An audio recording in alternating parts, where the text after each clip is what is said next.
ولا تحسبن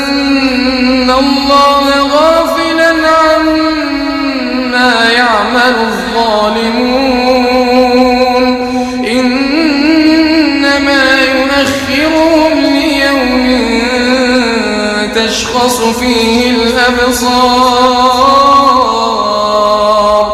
مهطعين مقنعي رؤوسهم لا يرتد إليهم طرفهم وأفئدتهم هواء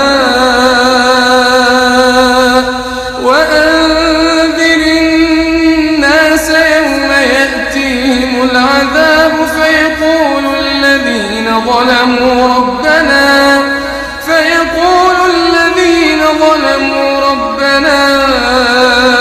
أخرنا إلى أجل قريب فيقول الذين ظلموا ربنا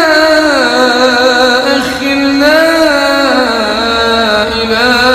أجل قريب نجب دعوتك ونتبع الرسل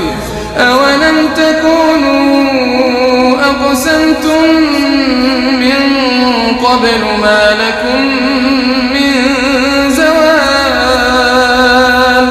وسكنتم في مساكن الذين ظلموا أنفسهم وتبين لكم كيف فعلنا بهم وضربنا لكم الأمثال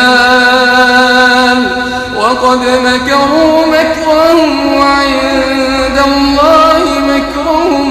وإن كان مكرهم لتزول منه الجبال فلا تحسبن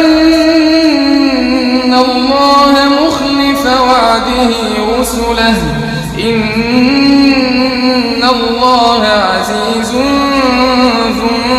انتقام